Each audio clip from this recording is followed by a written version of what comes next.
The following program is produced by Project Bait and does not reflect the views of this station.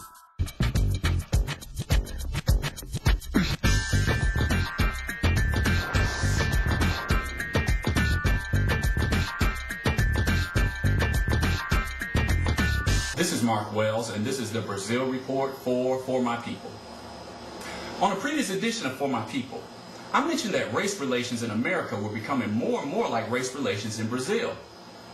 Those of you who follow the show regularly know that I frequently travel to Brazil and have been making comparative studies of the racial situation in the two countries.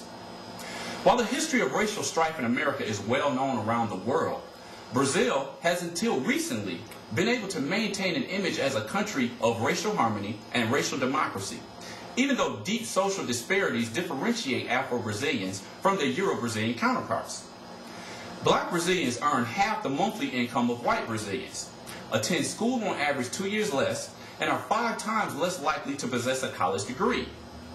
Only 2 of Brazil's 81 senators are black. Black Brazilians are nearly 3 times as likely as whites to be murdered, and the faces on Brazilian television look much more like faces one would see in Denmark rather than a country with the largest number of African descendants outside of Nigeria. In short, the situation of black folk in Brazil is similar to that of their cousins in the United States. So how did this image of racial democracy take shape in Brazil? Following the devastation of Europe after World War II, the United Nations initiated a series of studies aimed to discover how Brazil had attained a seemingly racially harmonious society when such racial turmoil existed in the United States and the Nazis had executed more than 6 million Jews in Germany. Social scientists from Brazil, the US, and Europe all uncovered vast inequalities between Brazil's blacks and whites, as well as a host of negative social stereotypes about black Brazilians that were accepted by the general population. When slavery was abolished in Brazil in 1888, elites initiated a system of immigration aimed at whitening the population and having Brazil recognized as a white nation on the world stage. European immigrants were given access to jobs and land that excluded the recently freed Afro-Brazilian population, a pattern of discrimination that persisted for the next century. Even with such vast inequalities, Brazilian elites managed to maintain the image of the country as a racial democracy. Interestingly, in the first half of the 20th century, many African American scholars and intellectuals came to the conclusion that racism didn't exist in Brazil.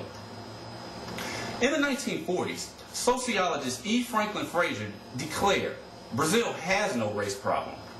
In the 1920s, Robert Abbott, editor of the popular African American newspaper, the Chicago Defender, was so excited about the country that he wrote a series of articles aimed at enticing African Americans to relocate to Brazil. In Abbott's view, Brazil offered no restrictions to the social advancement of black Americans, as was the custom in the US. Curiously, Abbott didn't seem to detect his being denied entry at hotels in Rio de Janeiro and Sao Paulo. Later, following Abbott's advice, a group of African Americans attempted to get visas for travel to Brazil, but were all denied. Although the Brazilian government was offering incentives for foreigners to immigrate to Brazil, unbeknownst to Abbott, when Brazilian officials discovered that the potential immigrants to the country were black, they rejected repeated requests for visas for the rest of the decade. Legendary dancer Katherine Dunham was another African American that experienced Brazilian-style racism firsthand. In 1950, while touring in the country, Dunham was denied entry into one of Sao Paulo's finest hotels. After Dunham brought attention to the discriminatory act, Brazilian elites passed the first law against racial discrimination in 1951.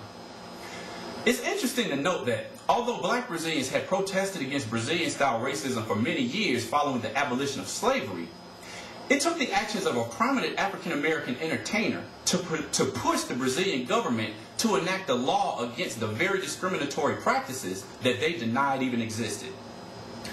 Furthering this agenda of denying the existence of racism, during the brutal years of a military dictatorship that started in 1964 and lasted 21 years, it was actually against the law to even discuss the issue of racism in Brazil.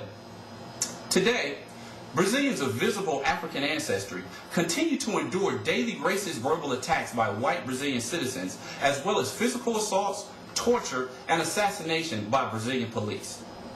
In one memorable case from 2004, a black dentist by the name of Flavio Ferreira Santana was killed by military police after having been mistaken for an assailant.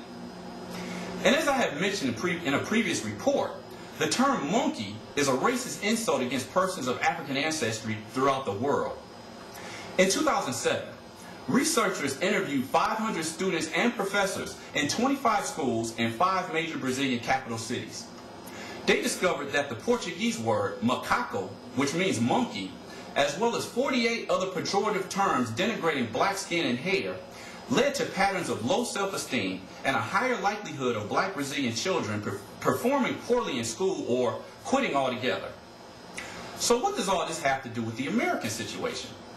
Well, today, with so much coverage of the idea of a post-racial America, many of us want to believe that America has changed from the days of the blatant, obvious style racism of the first 70 years of the 20th century. And to be honest, for the most part, that has changed. The difference is that Americans who continue to harbor racist sentiments today are much less likely to admit it. In this respect, it appears as if Americans have taken a hint from the Brazilian playbook. For example, in 1997, anthropologist Lilia Schwartz conducted a study in which 97% of Brazilians said that they harbored no prejudicial feelings against non-whites. But 98% of those same people admitted knowing people who did harbor prejudicial sentiments. In Schwartz's view, Brazilians saw themselves as islands of racial democracy, surrounded by racists on every side.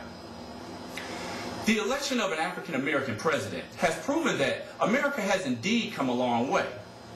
But we must also acknowledge that viral racist attacks against the president and the first lady before and after the election continue to prove that we still have a long ways to go. This is Mark Wells, and this has been the Brazil Report for my people. Customer receipts, payroll, inventory, mailing label, tax reports. I've got computers, but my business still isn't organized. What can I do? You need the Office Assistant billing and bookkeeping software. Bring your business into the 21st century. Call Electronic Services 313-341-1821. That's 313-341-1821. Little Rock Baptist Church is the going church for the coming Christ. You want to find out more about services which are held every Sunday at 11 a.m.?